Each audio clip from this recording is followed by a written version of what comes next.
feel like it's so much easier there because those people already want to improve their businesses. That's why they. Welcome back, everybody, to my video. I'm Stampo, and in this video, I'll be teaching you guys the best outreach methods depending on your niche. You guys should actually stay until the end of this video in order for you to get, a lot of value out of this video. This video is value packed, so you should have the enough focus and enough drive in order to watch this whole video if you actually want to be a successful entrepreneur and successful agency owner, because how you do one thing is how you do everything. So let's start with the first one. The best one, the most popular one, and personally my favorite, is cold calling. Cold calling is basically just, getting the mobile numbers of the decision makers or the agency or the business you want to work with, and then you just call them, you pitch them. There's thousands of sales scripts you could use on YouTube or online, that are particularly optimized for cold calling in this day and age. Okay, so it's best for local services like, smaller businesses, roofing, plumbing, and home improvement businesses.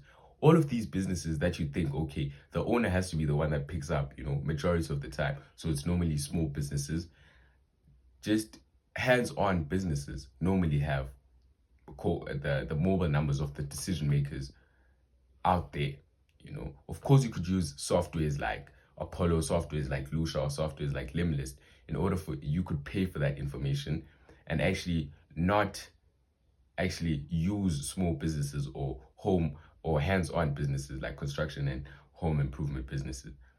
You could use bigger businesses, but then you getting your mobile numbers through Apollo. So you could combine, let's say, real estate agencies or vacation resorts with Apollo, and then you just get the numbers of the decision makers, which would be a lead for you. And then you just, but why small business owners and decision makers are accessible and more likely to answer phone calls. And then, yes, that's the thing with business owners that have much bigger and much better, companies. They have less time to answer the phone. They're more likely to answer your business email. Okay, so use the script, but stay natural. Build a report quickly and get to the point. You're not gonna, tell them, okay, this is and this and this. There's thousands of sales scripts that tell you get straight to the point. My personal favorite one is James Milner. I could give you guys a brief overview if I get it real quick. So basically, I say, hi, I was hoping you could help me out for a moment. Straight after they answer the call. And then he tells me, okay, my name is, I'm working with this company from this. How can I help you today? I'll be super quick, man. Who would be the best person to speak with about getting more high quality than, or how can we better or get you more sales, depending on your service? How can we improve your customer service using this, so you insert what your service could help them, then they could ask why you're calling, or they could tell you, okay, that could be Mark, and Mark is not in the office today. Could I leave a message for you? Or that could be Mark. I could send you to his line, and then that's how you bypass the gatekeepers of receptionists. But if you have the straight number, you could tell them, hey, is this, you already know the name because you got the name through scraping, whether that's Apollo. So, hi, is this Jaden? Then Jaden answers the phone and says, yes. Jaden, I'll be super quick. I was wondering if you're the person responsible for this part of the bringing in more sales, and so there's so many sales scripts that you can take and you can master it. Then it's just volume at the end of the day because everything is given to you. And then the second one is cold email. This is best for business to business services, SaaS, marketing agencies, and high ticket consulting businesses. Okay, why is that? Because professionals check emails but don't take cold calls, making email a great first contact method. Okay, and this is where you have to master volume. You have to get loads of them out there. You have to master the backend before you even cold email. One of the mistakes I did when I was starting out was I didn't warm up my email. So I think I ended up in the spam, and all of the time I spent cold outreach and using email was, gone because I didn't warm up my email enough to end up in the inbox. And actually, even if they don't even click on the email, just practice getting my, you know, my email open ratio, just get some feedback. But then it was all, experience at the end of the day, because now I know you need to warm up your email box in order for you to, actually end up in the inbox. Because you sending a lot of emails in the day, and you actually gonna end up in the spam, because these softwares and Google and Gmail, they're gonna think that since you're sending so many emails in a short number of time, you're actually a spam. So in order for you to actually end up in the inbox, you should use warm-up softwares. And then a key tip is to personalize subject lines and keep emails concise with a clear call to action. Okay, so personalize the subject. Sometimes when I don't automate my email, and I have a business that I want to send a manual email, is let's say how your business can, how this competitor is beating your business. So sometimes I'll say straight how, Barnes and Nobles is getting your customers in Arizona, how Barnes and Nobles get you, so it keeps them entertained, because they know, okay, my customer is actually this. And it needs a lot of research, because you can't just choose any company. You need to, go out there, see which company is taking over their search engine clicks, so you have to have at least some research in order for you to actually do that. But that's part of the job. That's part of you having to, personalize the email.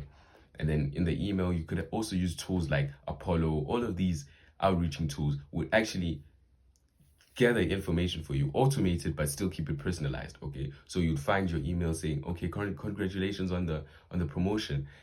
This is what we offer. Okay, congratulations on growing your business to this amount of employees. Congratulations of getting to this number of revenue. That's very hard for a business in this industry.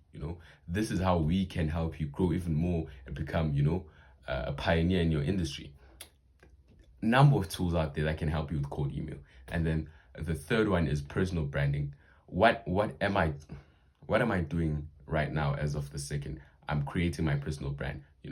I'm making it easier for me to build trust over time, attract inbound leads, and position myself as an industry expert. As I am learning, I'm teaching you guys, and people that teach you regard as experts. I'm not an expert as of yet, but hopefully as time goes on, as I learn, I teach you guys some more, and people gain a lot of value out of this. So if you guys are gaining value out of this, like and comment and subscribe for the next one. It's better for consulting digital products, agency coaches, and coaching businesses overall. And the key tip is consistently create valuable content and engage with your audience to build authority. What you could also do is you could write out your value. You don't have to specifically provide, value video content. Okay, you could write down on LinkedIn, post each and every day on tips on how to, let's say you working with email marketing. You could write down each and every day steps or value in terms of email marketing. Email marketing can help your business do this and this and this. This is how you do email marketing. This was a mistake I did when I was starting out email marketing. And then the next step is LinkedIn outreach. This is, I think, a very overlooked one, but then you can't just LinkedIn outreach with, a bad profile. You have to at least, build a profile. This is how you can link it to the last one, which is personal branding. So when you post on LinkedIn enough, people will see your post, and people, you'll get people that want to follow you because you're the expert in this. So you'll get more connections, and that's social proof to when you're outreaching. So you'll see people will see that, okay, this guy has a lot of, connections, and he's always posting about this, is an expert. So when you outreach to him, he's more likely to answer. So LinkedIn is a professional networking platform where business owners are open to connections. It's better for, business to business services, corporate decision makers, and high level executives. And then personalized connections requests and follow up with a value driven message. I feel like LinkedIn is one of the easiest, but then of course you have to tag it along with personal branding.